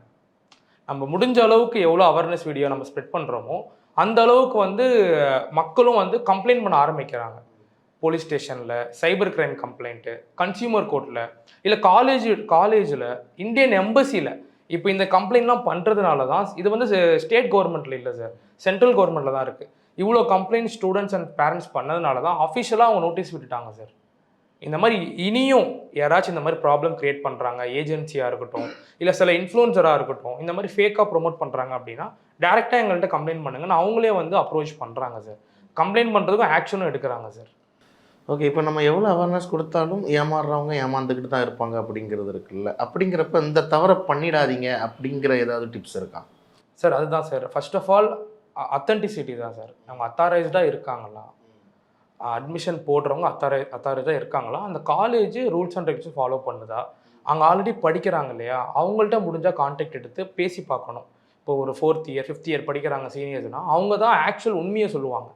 அட்மிஷன் போடுறவங்க அட்மிஷன் வந்தால் போதும்ன்ட்டு என்னெல்லாம் சொல்ல முடியுமோ சொல்லிடுவாங்க. உண்மையை யார் சொல்லுவாங்கன்னா அங்கே படிக்கிற பசங்க தான். இங்கே எஜுகேஷன் எப்படி இருக்குது, இங்கே சரௌண்டிங்ஸ் எப்படி இருக்குது, டீச்சர்ஸ் எப்படி இருக்காங்க, இங்கே ஹேண்ட்ஸ் ஆன் ட்ரைனிங் இருக்கா, ஹாஸ்பிட்டல் கூட்டு போய் நம்மளுக்கு வந்து ட்ரைனிங் கொடுக்குறாங்களா அப்படின்றதெல்லாம் அங்கே படிக்கிற பசங்க தான் சொல்லுவாங்க. எந்த ஒரு நீங்கள் நோட் பண்ணி பாருங்கள், இந்த வீடியோ பார்த்துட்டு இருக்க இல்லை மேபி அட்மிஷன் போட்டிருக்கலாம் ஒரு சில பேர், அந்த ஏஜென்சி கன்சல்டன்சி கிட்ட போயிட்டு அங்கே ஆல்ரெடி நீங்கள் அட்மிஷன் போட்டிருப்பீங்களே, அவங்க ஃபோன் நம்பர் கொடுங்க, ஒரு 10 பேர் ஃபோன் நம்பர் கொடுங்க கேட்டு பாருங்கள். 2 பேர் நம்பர் கூட கொடுக்க மாட்டாங்க சார். ஒரு ஆள் நம்பர் வேணால் கொடுக்கலாம், அது அவங்க ஆளாக இருக்கும். சரிங்களா? ஒரு 10 பேர் ஃபோன் நம்பர் கேட்டு ஒரு 10 பேர்கிட்ட பேசிட்டு அட்மிஷன் போடுங்க. நம்ம ஒரு வாழ்க்கை ஒரு 5 பேர் பொய் சொன்னாலும் 5 பேர் உண்மையை தானே சார் சொல்லுவாங்க. கரெக்டு தானே சார்? ஒரு 10 பேர்கிட்ட பேசிட்டு, ஏன்னா நீங்கள் ₹1 ₹2 செலவு பண்ண போகிறது இல்லை, கிட்டத்தட்ட 30 40 லட்சம் செலவு பண்ணி உங்கள் பசங்களை படிக்க வைக்க போகிறீங்க. அங்கே படிக்கிற பசங்க கிட்ட நீங்கள் பேசிட்டு வெரிஃபை பண்ணிவிட்டு நீங்கள் நம்பிட்டு போகலாம் சார். நீங்கள் ஒரு ஏஜென்சியை நம்புறதுக்கு அங்கே காலேஜில் படிக்கிற ஸ்டூடெண்ட்டை நீங்கள் நம்பி அட்மிஷன் போடலாம். அப்போ நீங்கள் ஒரு அவேர்னஸும் கிரியேட் ஆகிடும் சார். இதுதான் நான் அவங்களுக்கு கொடுக்குற பெரிய டிப்ஸ். இது ஒன்று தான், இதுலேயே எல்லாமே அடங்கிடும் சார். இப்போ இந்த ஆஃப்டர் நீட், அதாவது இந்த 10 இயர்ஸாக தான் இந்த மாதிரி வெளிநாடுகளில் படிக்கிறது அதிகமாக இருக்குது. ஆமாம் சார். நீட் எக்ஸாம் வரத்துக்கு முன்னாடி 12th மார்க்கை பேஸ் பண்ணி நம்ம வந்து எம்பிபிஎஸ் படிச்சுட்டு இருந்தாங்க. இப்போ நீட் எக்ஸாம் வந்ததுனால இதை வந்து நல்லதுன்னு சொல்கிறதா கெட்டதுன்னு சொல்கிறதான்னு எனக்கு சரியாக தெரியல. நிறைய பேர் வந்து நீட் வந்து பார்த்திங்கன்னா ஏழை எளிய மக்களையும் வந்து டாக்டர் ஆக்குதுன்னு சொல்கிறாங்க. ஆனால் வந்து யார் ஆக்சுவலாக கவர்மெண்ட் கோட்டாவில் சீட் வாங்குறாங்கன்னா 2-3 வருஷம் ட்ராப் பண்ணுறவங்க, அதுவும் ப்ரைவேட் கோச்சிங் சென்டரில் படிக்கிறவங்கனால மட்டும்தான் 500க்கு மேலே மார்க் எடுக்க முடியும். அவங்களால மட்டும்தான் தமிழ்நாட்டில் கவர்மெண்ட் கோட்டாவில் படிக்க முடியும் சார். சீட்டு ரொம்ப கம்மி சார். 5000 கவர்மெண்ட் சீட்டு தான் சார் கொடுக்குறாங்க. 5000 கவர்மெண்ட் சீட் எப்படி சார் பத்தோம்? பல லட்சம் பேர், 23 லட்சம் பேர் இந்தியாவிலேருந்து எழுதுறாங்க. அதில் ஒரு 15 லட்சம் பேர் தமிழ்நாட்டிலேருந்து மட்டுமே எழுதுறாங்க. ஏன்னா இந்தியாவிலே ஹை டிமாண்ட் எம்பிபிஎஸ்க்கு தமிழ்நாட்டில் தான். 15 லட்சம் சீட்டு எங்கே, 5000 சீட் எங்கே சார் இருக்குது? அப்போது நான் யார் கூட காம்பீட் பண்ண போகிறேன் அப்படின்னா, இப்போது நான் 8th படிக்கிறேன், 12th படிக்கிற அண்ணா கூட நான் காம்பீட் பண்ணணும். அப்போ அவர் ஆல்ரெடி 2-3 இயர்ஸ் ட்ராப் பண்ணி நீட்டுன்னா ஸ்ட்ரக்சரைஸ்டாக அவங்க படிச்சிருப்பாங்க. என்னால் எப்படி சார் படிக்க முடியும்? அப்போ அந்த நீட்டு அப்படின்றது வந்ததுனால தான் ஒழுங்கான கட் ஆஃப் மார்க் எடுக்க முடியாமல் தமிழ்நாட்டில் படித்தா ஒரு வருஷத்துக்கு டீம்டு யூனிவர்சிட்டியில் 25 லட்சம் ஒரு வருஷத்துக்கு. அப்போ 5 வருஷத்துக்கு எவ்வளோ ஆச்சு? 1 crore மேலே ஆகிடுது. அதனால தான் எல்லாரும் என்ன பண்ணுறாங்க, 25 லட்சமா எக்ஸ்ட்ரா இன்னும் ஒரு 20 லட்சம் போட்டோம்னா வெளிநாட்டில் போய் படிச்சுக்கலாம். Total including hostel miss everything. அப்போ நான் வெளிநாட்டில் போய் படிக்கிறேன்னு வந்துடுறாங்க. இதை வந்து ஒரு பிஸ்னஸ் ஆப்பர்ச்சுனிட்டியை எடுத்துட்டு தான் தேர்ட் பார்ட்டி ஏஜென்சி கன்சல்டன்சிஸ் இந்த இன்ஃப்ளூன்சர்ஸை வச்சு ப்ரொமோட் பண்ணி அத்தாரைஸ்டு இல்லாத காலேஜில் போய் அட்மிஷன் சேர்த்து நிறைய ஸ்டூடெண்ட்ஸோடைய வாழ்க்கையை ஸ்பாயில் பண்ணுறாங்க சார். அங்கே போய் படிக்கிறது மட்டும்தான் சேலஞ்சான்னு கேட்டிங்கன்னா, அங்கே படித்து முடிச்சுட்டு இங்கே இந்தியாவுக்கு வரணும், ஒரு எக்ஸாம் கிளியர் பண்ணணும், FMGE foreign medical graduate examination.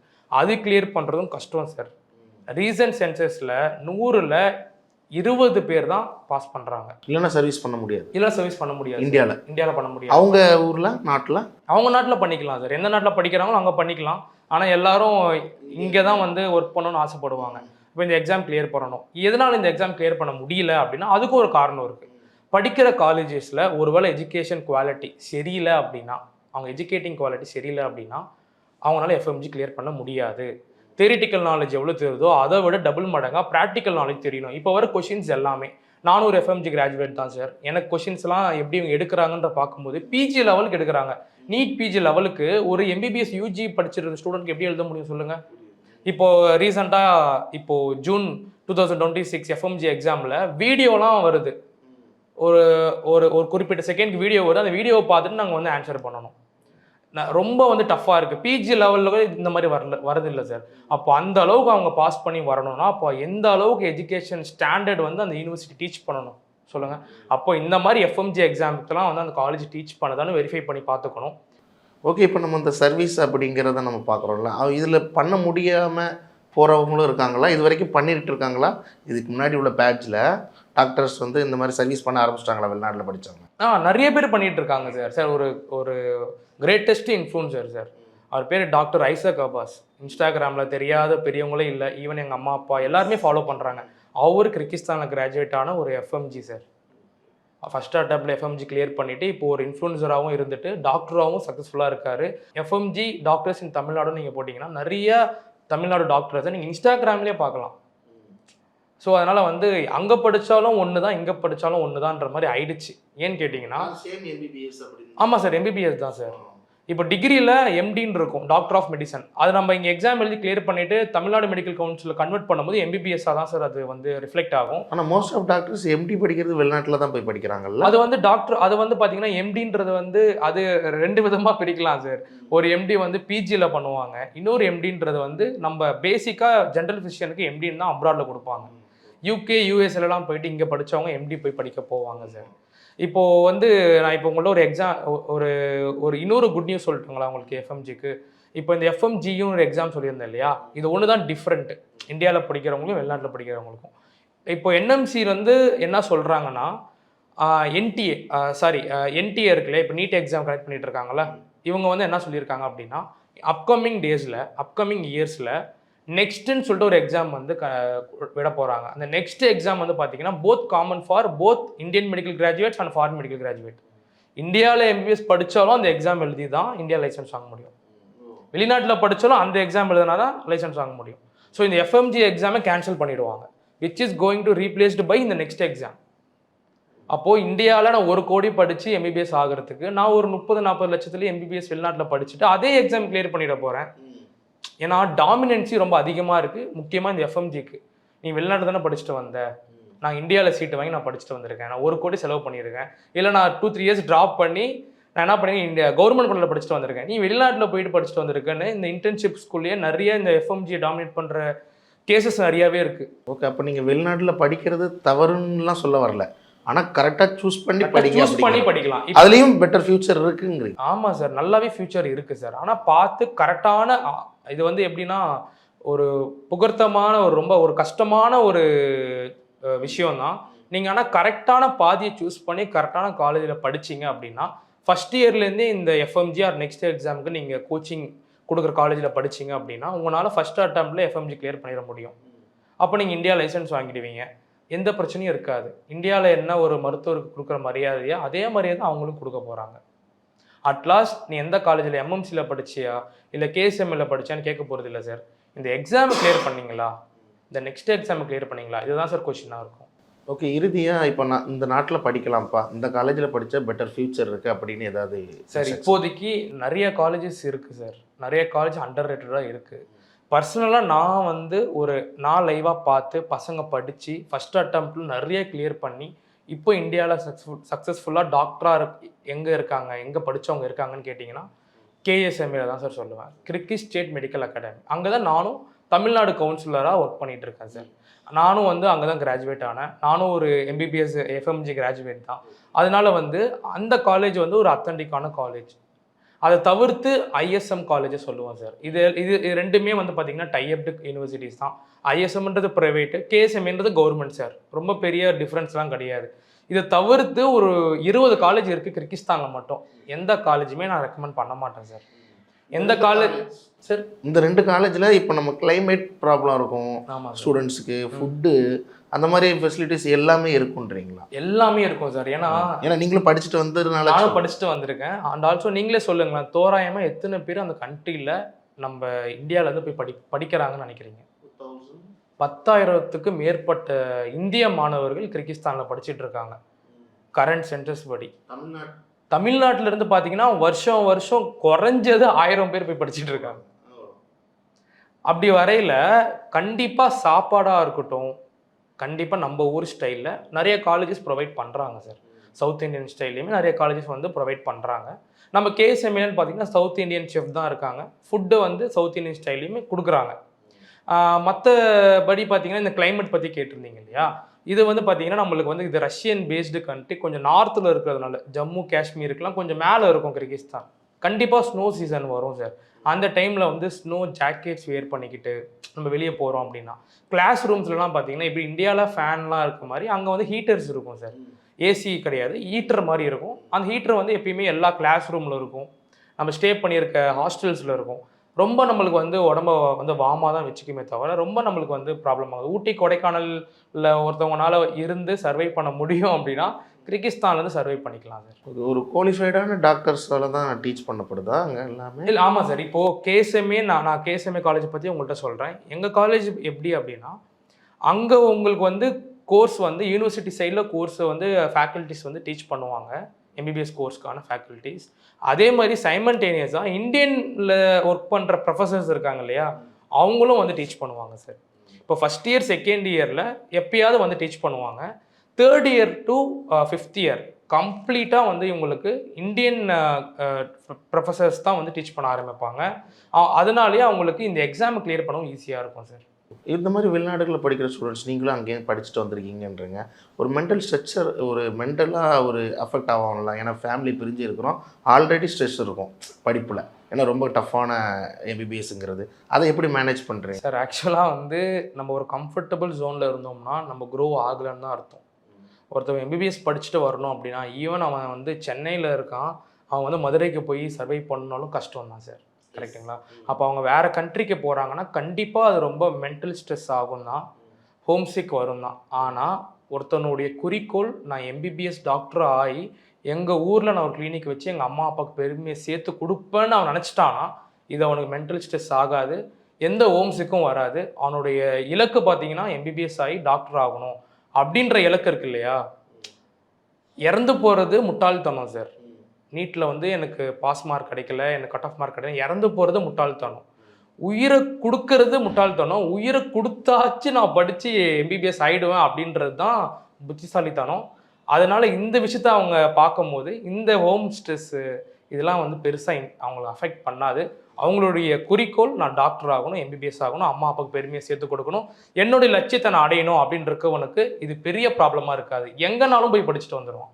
Okay, இப்போ நான் தமிழ்நாட்டில் டாக்டர் படிக்கிறேன்னு வைங்க. நான் எனக்கு ஒரு காலேஜ் போவேன், வீட்டில் வந்து ஒரு 2 ஹவர்ஸ் கொஞ்சம் ப்ராக்டிஸ் பண்ணுவேன், அதுக்கப்புறம் ஃபேமிலியில் பேசுவேன், விளையாட போவேன், அந்த மாதிரி இருக்கும். இப்போ அங்கே இருக்கும்போது அவங்களுக்கு வேறு எந்த வேலையுமே கிடையாது, ஒன்லி படிப்பு படிப்பு படிப்பு. அப்படிங்கிறப்ப வேறு ஏதாவது ஆக்டிவிட்டீஸ் இல்லைன்னா ரொம்ப ப்ரெஷர் ஆகாதா? இல்லை சார், அங்கே ஆக்டிவிட்டீஸும் இருக்கும் சார். ஏன்னா அங்கே ஒரு ஆல்ரெடி சொன்ன மாதிரி நம்ம கேஎஸ்எம்ஏ காலேஜில் மட்டும் 300 தமிழ் மாணவர்கள் படிக்கிறாங்க. அப்போ தமிழ் ஸ்டூடெண்ட் அசோசியேஷன் அங்கே இருக்குது. இப்போ நம்ம தமிழ்நாட்டில் ஏதாவது படம் ரிலீஸ் ஆகுதுன்னு வைங்களேன், நாங்கள் அங்கேயும் படம் ரிலீஸ் பண்ணுவோம். இப்போ கருப்பு மூவி ரிலீஸ் ஆச்சு, அது நாங்கள் தான் ரிலீஸ் பண்ணுவோங்க, டிஸ்ட்ரிபியூஷன் வாங்கி. அங்கேயும் வந்து ஃபெஸ்டிவல்லாம் இருக்கும், Christmas, new year, Deepavali, Pongal. முக்கியமாக பொங்கல் தான் நம்மளுக்கு தமிழ் பாரம்பரியமான திருவிழா. அந்த திருவிழா வந்து நம்ம கேஎஸ்எம்ஏ காலேஜ்லேயே கண்டக்ட் பண்ணுவோம். அங்கே இருக்கிற டீச்சர்ஸு, அங்கே இருக்க ஸ்டாஃப்ஸ் எல்லாம் வந்து சாரி, வேட்டி சட்டெல்லாம் போட்டு வருவாங்க சார். இயர்லி வந்துக்கலாமா இல்லை 6 இயர்ஸ்? இல்லை சார், இயர்லி நம்மளுக்கு வந்து இயர்லி 10 மந்த் நம்மளுக்கு வந்து கோர்ஸ் நடக்கும். 2 மந்த் வந்து நம்மளுக்கு வந்து இந்தியாவுக்கு வந்துட்டு போய்க்கலாம் சார். இப்போ வந்து செப்டம்பர் கிளாஸ் ஆரம்பிக்குதுன்னா நமக்கு ஜூன் வரைக்கும் கிளாஸஸ் நடக்கும். 2 செமஸ்டர் முடிஞ்சிடும். அதுக்கடுத்து அவங்க இந்தியாவுக்கு வந்துக்கலாம். 2 வருஷம் வந்து நம்ம என்ன பண்ணிக்கலாம், வீட்டில் அம்மா அப்பா கூட இருந்துட்டு, 2 மாதம் நம்ம அம்மா அப்பா கூட இருந்துட்டு திரும்ப நம்ம வந்து செப்டம்பர் மாதம் கிளம்பி போயிடலாம் சார். இதில் குறிப்பாக நான் வந்து எங்கள் கேஎஸ்எம்ஏ ஸ்டூடெண்ட்ஸ்க்கு என்ன சொல்கிறேன் அப்படின்னா, 2 மாதம் இருக்குது இல்லைங்களா, 1 மாதம் நீங்கள் வீட்டில் ஜாலியாக இருந்துட்டு ஃபேமிலிக்கு டைம் ஸ்பெண்ட் பண்ணி, இன்னொரு மாதம் நீங்கள் என்ன பண்ணலாம் அப்படின்னா, காலேஜில் இருந்தே ஒரு சில ப்ராஜெக்ட் கொடுக்குறாங்க. நியர்பை இருக்கிற கிளினிக்கில், சின்ன சின்ன கிளினிக்ஸில் நீங்கள் கற்றுக்கோங்க, போயிட்டு அங்கே இருக்க டாக்டர்ஸ் கிட்ட நீங்கள் வந்து ப்ராக்டிஸ் போய்க்கோங்க அப்படின்னு. ஸோ ஆஸ் அ எம்பிபிஎஸ் ஸ்டூடெண்ட்டாக அவங்க தமிழ்நாட்டில் இங்கே இருக்க பேஷண்ட்ஸோடைய மைண்ட் செட்டை புரிஞ்சுக்கணும். ஏன்னா இங்கே தான் வந்து அவங்க சேவை பண்ண போகிறாங்க. படிக்கும் போதே அவங்க என்ன பண்ணலாம் அப்படின்னா, இந்தியாவில் ஒரு மாதம் 2 மாதம் இங்கே இருக்காங்க அப்படின்னா, இங்கே இருக்கிற பேஷண்ட்ஸ் எப்படி இருக்காங்க, எல்லாரும் எப்படி அவங்கள வந்து நம்ம அட்டென்ட் பண்ணணும், எப்படி நம்ம சோஷியலைஸாக நம்ம வந்து ஒத்து போகணும் அப்படின்றத ஃபஸ்ட் இயர்லேருந்தே அவங்க கற்றுக்கிட்டோம். அப்படின்றதுனால நாங்கள் அதுக்கு சப்போர்ட் பண்ணுறோம். இங்கே இருக்கிற ஒரு சின்ன சின்ன கிளினிக்கில், ப்ரைவேட் கிளினிக்ஸில் ஸ்டூடெண்ட்டாக அவங்க என்னென்ன அவங்க கற்றுக்கணுன்றத டாக்டர்ஸ் வந்து சொல்லிக் கொடுப்பாங்க இல்லையா, அவங்க சொல்லிக் கொடுத்து நின்று பார்த்துக்கலாம் சார். இவங்க ப்ராக்டிஸ் பண்ணக்கூடாது, ஆனால் கூட இருந்து பார்த்துக்கலாம் என்னென்னா நம்ம கற்றுக்கணும், அந்த டாக்டர் எப்படி அவங்கள ட்ரீட் பண்ணுறாங்க, எவ்வளோ பேஷண்ட்ஸ் வராங்க, மார்ச்சுரிக்கு போகணும், குழந்தை டெலிவரியை பார்க்கணும். இதெல்லாம் பார்க்கும்போது தான் அவங்களுக்கு அந்த என்விரான்மெண்ட் ஃபீல் வரும். நம்ம படிக்கக்கூடிய ரெஸ்பான்சிபிலிட்டி வந்து அதிகமாக அவங்களுக்கு அந்த வெயிட்டேஜ் தெரியும். ஓகே, உயிர் சம்மந்தப்பட்ட விஷயம்னு ஃபஸ்ட் இயர்லேயே தெரியும் போது தான் அதோடைய சின்சியாரிட்டி புரிஞ்சு நல்லா படிக்க ஆரம்பித்து அவங்க வந்து அவங்களுடைய எம்பிபிஎஸ் ட்ரீம் வந்து ஃபுல்ஃபில்மெண்ட் பண்ணுவாங்க சார். மணி மைண்டடாக இல்லாமல் சர்வீஸ் மைண்டடாக வருவாங்க சார். இப்போ வெளிநாடுகளில் எம்பிபிஎஸ் படிக்க வேண்டாங்கிறது இல்லை, செலக்ட் பண்ணி படிங்க அப்படின்றது தான் ஒரு அவேர்னஸாக நீங்கள் வந்து என்ன பண்ணணும். ஏதோ ஒன்று பண்ணுறோம் அப்படின்னு இல்லாமல் ஸ்கூல் செலக்ட் பண்ணுற மாதிரி பண்ணிடாமல், காலேஜுன்றது லைஃபு. இந்த ஸ்கூல் பிடிக்கலன்னா அடுத்த ஸ்கூல் நம்ம மாறிக்கலாம். ஆனால் இந்த காலேஜை வந்து மாறணும் அப்படின்னா காசு எக்கச்சக்கமாக நம்ம அம்மா அப்பா இன்வெஸ்ட் பண்ணுறாங்க. அவங்களுடைய வேர்வையை ரத்தமாக்கி நம்மள்ட்ட கொடுக்குறாங்க. அப்போ ஒரு ரூபாய்க்கும் நம்ம பதில் சொல்லணும் இல்லைங்களா? அப்போது ஏதோ ஒரு காலேஜில் போய் நம்ம படிக்காமல் எந்த காலேஜில் கரெக்டாக அக்ரிடேஷன் வாங்கி இருக்குது, எந்த காலேஜில் நிறைய தமிழ் மாணவர்கள் படிக்கிறாங்க, ஒருவேளை அந்த காலேஜ் மேனேஜ்மெண்ட் சிஸ்டம் சரியில்லைனாலும் தமிழ் பசங்களாம் சேர்ந்து ஒரு ப்ரொடெஸ்ட் பண்ணி அவங்களுக்கு தேவையானதை வாங்கிக்கலாம். இதெல்லாம் வெரிஃபை பண்ணி பார்த்து ஒரு ஸ்டூடெண்ட் செலக்ட் பண்ணுறாங்க அப்படின்னா கண்டிப்பாக அவங்க சக்ஸஸ்ஃபுல்லாக எம்பிபிஎஸ் ஆகிடுவாங்க. நீங்கள் சொன்ன மாதிரி தான் வெளிநாட்டில் போய் படிக்க வேணாம் நான் சொல்லலை, கரெக்டான காலேஜ் சூஸ் பண்ணி படிச்சிங்கன்னா கண்டிப்பாக வெற்றி நிச்சயம் தான் சார். இப்போ எத்தனையோ நாடுகளில் டாக்டர்ஸ் படிச்சுக்கிட்டு தான் இருக்காங்க. அப்படிங்கிறப்ப நீங்கள் குறிப்பாக அடிக்கடி கிர்கிஸ்தான் இதில் படித்தா நல்லாயிருக்கும் அப்படிங்கிற மாதிரி சொல்லிக்கிட்டே இருந்தீங்க. அப்படிங்கிறப்ப இந்த கிர்கிஸ்தான் நாட்டில் எல்லா இடங்கள்லையுமே படிக்கலாமா சார்? இல்லை சார், நல்ல ஒரு கொஷின். இப்போ தான் ஒரு வாரத்துக்கு முன்னாடி இந்தியன் எம்பசிலேருந்து ஒரு நோட்டீஸ் ரிலீஸ் பண்ணியிருக்காங்க. யாரெல்லாம் வெளிநாட்டில் போய் எம்பிபிஎஸ் படிக்கிறீங்களோ உங்களுக்கு நாங்கள் ஒரு அட்வைஸ் பண்ணுறோம், இது தெரியாமல் நீங்கள் போய் படிக்காதீங்கன்னு சொல்கிறாங்க சார். என்ன அப்படின்னா, கிர்கிஸ்தானில் கிட்டத்தட்ட 20க்கும் மேற்பட்ட மெடிக்கல் காலேஜஸ் இருக்குது. அதில் கிட்டத்தட்ட 13 காலேஜஸை பிளாக் லிஸ்ட் பண்ணியிருக்காங்க. அதாவது நீங்கள் போய் படிக்க வேணாம்னு சொல்லியிருக்காங்க. இந்த 13 காலேஜுக்கு போய் படிக்காதீங்க, ஏன்னா இது வந்து ஸ்டேட் அக்ரிடேஷனாக பாஸ் பண்ணலை அப்படின்னு.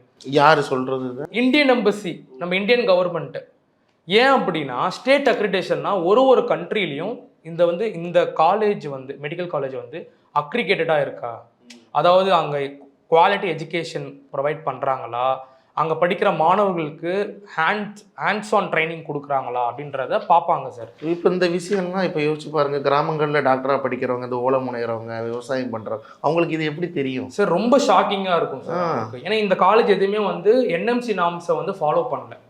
அதனால் வந்து காலேஜ் போய் படிக்க வேணாம் அப்படின்னு ஒரு அட்வைசரி நோட்டீஸ் விட்டுருக்காங்க. ஒரு சில கவர்மெண்ட் காலேஜஸ்க்கு அவங்க அக்ரிடேட்டர் லிமிட் பண்ணியிருக்காங்க. அப்படின்னா வந்து 1 வருஷம் தான் அவங்களுக்கு accreditation limit. Each and every year அங்கே இருக்கிற கவுன்சில் இருக்கு இல்லைங்களா, மெடிக்கல் கவுன்சில், அது வந்து அந்த காலேஜை போய் வெரிஃபை பண்ணி பார்ப்பாங்க.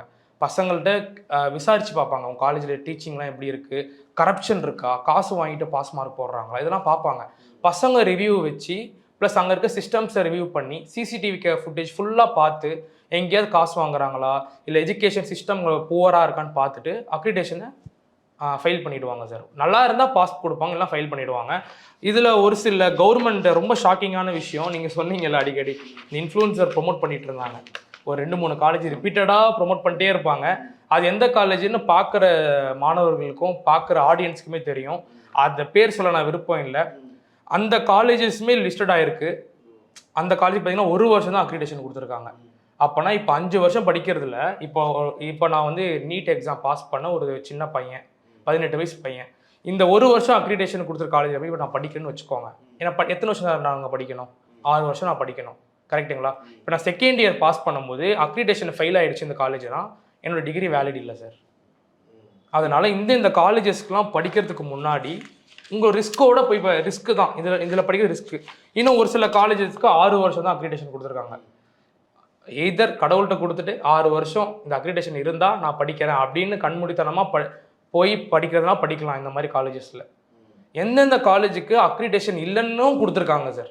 இப்போ கேஎஸ்எம்ஏ காலேஜஸ்க்கு அக்ரிடேஷன் லிமிட்டே கிடையாது, லைஃப் டைம் அக்ரிடேஷன் அப்படின்னு போட்டிருக்காங்க. இப்போ என் காலேஜை பற்றி நான் சொல்கிறேன்.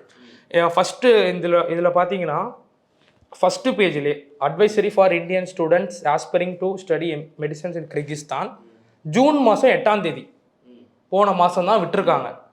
இதில் என்ன போட்டிருக்குன்னா, கிர்கிஸ் ஸ்டேட் மெடிக்கல் அகாடமி கீழே தான் எல்லா காலேஜும் ஆப்ரேட் ஆகும்னு போட்டிருக்காங்க. பாருங்கள், operate and issue diploma in the accordance with the legalisation the following university via Kyrgyz state medical academy and 2-3 college போட்டு இந்த காலேஜஸ்க்கெலாம் வந்து அக்ரிடேஷன் தேவைப்படாது அப்படின்னு. ஆனால் இதை ஒரு சில ஏஜென்சிஸ் என்ன சொல்கிறாங்க அப்படின்னா, கேஎஸ்எம்ஏ காலேஜுக்கு அக்ரிடேஷனே கொடுக்கல. இப்போ எங்கள் காலேஜுக்கு பார்த்தீங்கன்னா 6 வருஷம் கொடுத்துருக்காங்க. 6 வருஷம் கொடுத்த காலேஜ் ஒரு 4 காலேஜ் இருக்குது சார். 1 வருஷம் கொடுத்த காலேஜ் பார்த்தீங்கன்னா ஒரு 7 காலேஜ் இருக்குது சார். 1 வருஷம் தான் கொடுத்துருக்காங்க. 13 காலேஜுக்கு அக்ரிடேஷன் கொடுக்காம பிளாக் லிஸ்ட் பண்ணியிருக்காங்க. இல்லை கேஎஸ்எம்ஏ காலேஜே பேர் வரல, கேஎஸ்எம்ஏ காலேஜுக்கு நீங்கள் அட்மிஷன் போடாதீங்க அப்படின்ற மாதிரி ஒரு தப்பான தகவலை கொடுத்து அவங்க இந்த மாதிரி காலேஜுக்கு அட்மிஷன் போட்டுட்ருக்காங்க. ஆனால் முதல்ல என்ன போட்டிருக்கேன்னா, எல்லா காலேஜும் ஸ்டேட் அக்ரிடேஷனை அண்டர்கோ பண்ணும் ஜூன் 1ஆம் தேதிக்குள்ளே and only able to operate under the agreement with KSMA. அப்போது கேஎஸ்எம்ஏ வந்து மோனோபோலி ஆக்ட் ஆகி அங்கே இருக்கிற மெடிக்கல் கமிஷன் கூட ரிஃப்ளெக்ட் ஆகி அவங்க தான் வந்து எந்தெந்த காலேஜுக்கு அக்ரிடேஷன் வேணும், எந்தெந்த காலேஜ் தூக்கணும்னு முடிவு பண்ணுறது கேஎஸ்எம்ஏ காலேஜ் தான். எனக்கு சென்ட்ரல் கவர்மெண்ட் காலேஜ்ன்ற மாதிரி. ஓகே, இப்போ நான் ஒரு ஸ்டூடெண்ட்டாக இருக்கேன், எனக்கு இந்த வீடியோ பார்க்குறோம் அப்படிங்கிறப்ப நிறைய அவேர்னஸ் வரும். இருந்தாலும் எனக்கு மேலும் டவுட் இருக்குது அப்படின்னா நான் எப்படி காண்டாக்ட் பண்ணுறது, யாரை காண்டாக்ட் பண்ணுறது? நீங்கள் என்ன காண்டாக்ட் பண்ணலாம் சார். நான் வந்து பயாஸ்டாக இருக்க மாட்டேன். ஒருவேளை ஒரு ஸ்டூடெண்ட்டுக்கு இப்போ நீங்கள் வந்து ஜார்ஜியாவில் படிக்கணும்னு ஆசைப்பட்றீங்க அப்படின்னா அதுக்கான அவேர்னஸை நான் உங்களுக்கு ஷேர் பண்ணுவேனே தவிர எந்த காலேஜ் நீங்கள் படிக்கணும்னு நான் சொல்ல மாட்டேன். ஏன்னா நான் எந்த காலேஜுக்கும் நான் வந்து உத்தரவாதம் கிடையாது. இப்போ என்னோட கேஎஸ்எம்ஏல நான் அஃபிஷியல் மெம்பராக இருக்கேன். என் காலேஜுக்கு நான் உங்கள்கிட்ட சொல்லுவேன், இந்த காலேஜில் படிச்சிங்கன்னா பிரச்சனை இல்லாமல் உங்களுக்கு டிகிரி லைசன்ஸ் கிடச்சி நீங்கள் இந்தியாவில் வேலை செய்யலான்னு நான் கேரண்டியோட சொல்லுவேன் சார். இப்போ நீங்கள் வந்து எவ்வளோ உங்களுக்கு டவுட் இருந்தாலும் சரி, எங்கே போய் படிக்கலாம், எந்த கண்ட்ரி சூஸ் பண்ணலாம் அப்படின்னு இருந்துச்சுன்னா கீழே நம்பர் இருக்கும் சார், போட்டிருக்கேன். என் நம்பருக்கு நீங்கள் வந்து கால் பண்ணுங்கள், இல்லை மெசேஜ் பண்ணுங்கள். என்னுடைய வாட்ஸ்அப் நம்பர் தான், என்னுடைய பர்சனல் நம்பர் தான் சார். சார் நீங்கள் வந்து என்ன காண்டாக்ட் பண்ணிக்கலாம். இப்போ நீங்கள் ஒரு ஸ்டூடெண்ட்டாக இருக்கீங்க, நீங்கள் கிர்கிஸ்தான் மட்டும் இல்லை, ஆல் ஓவர் த வேர்ல்டு, நீங்கள் இன்டர்நேஷ்னலாக எங்கே நீங்கள் படிக்க விருப்பப்பட்டாலும் ஒரு சஜஷனை நீங்கள் என்கிட்ட கேட்கலாம். அதுக்கு நான் வந்து எந்த கண்ட்ரியும் எந்த ஒரு யூனிவர்சிட்டியும் ப்ரொமோட் பண்ண மாட்டேன். ஆக்சுவலாக என்ன அங்கே வந்து உண்மை எது வந்து பொய்ன்றதை ஃபேஸ் டு ஃபேஸ் நான் ஓப்பனாக உங்கள்கிட்ட சொல்லிடுவேன் சார். இதுதான் என்னுடைய மோட்டோ. எந்த காலேஜும் பேம்பர் பண்ணி இங்கே நீங்கள் படிக்கலான்ற மாதிரி எனக்கு எந்த அக்ரிமெண்ட்டும் கிடையாது. நான் எந்த காலேஜுக்கும் ஏஜென்ட்டும் கிடையாது. கேஎஸ்எம்ஏ காலேஜுக்கு நீங்கள் வரீங்கன்னா கேரண்டீடாக நான் சொல்லுவேன். ஏன்னா நான் லைவாக நான் பார்த்துருக்கேன், படிச்சுட்டு வந்திருக்கேன். ஆல்ரெடி அங்கே படித்து முடிச்சு இங்கே டாக்டராக ஒர்க் பண்ணுறவங்கள்ட்ட நான் ஃபேஸ் டு ஃபேஸ் இன்ட்ராக்ட் பண்ணியிருக்கேன். அதனால் இந்த காலேஜும் கேரண்டாக சொல்லுவேன் தவிர வேறு எந்த காலேஜுக்கும் நான் மேக்ஸிமம் ப்ரொமோட்டும் பண்ண மாட்டேன். அந்த காலேஜுக்கு போய் படிங்க படிக்காதீங்கன்னு சொல்ல மாட்டேன் சார். என்னுடைய நீங்கள் உங்களுக்கு டவுட் இருக்குது, நீங்கள் இந்த மாதிரி படிக்கலாமான்னு ஒரு சஜஷனாக நீங்கள் கேட்டிங்கன்னா அதுக்கு நான் உங்களுக்கு ஆன்சர் பண்ணுவேன் சார். ஸோ என் நம்பர் நான் கொடுத்துருக்கேன், நோட் பண்ணிக்கோங்க. என்னோடய வாட்ஸ்அப் நம்பர் தான். ஸோ நீங்கள் மெசேஜ் பண்ணிங்கன்னா நான் உங்களுக்கு எல்லாருக்குமே ரிப்ளை பண்ணுவேன் சார். நன்றி சார். நன்றி சார்.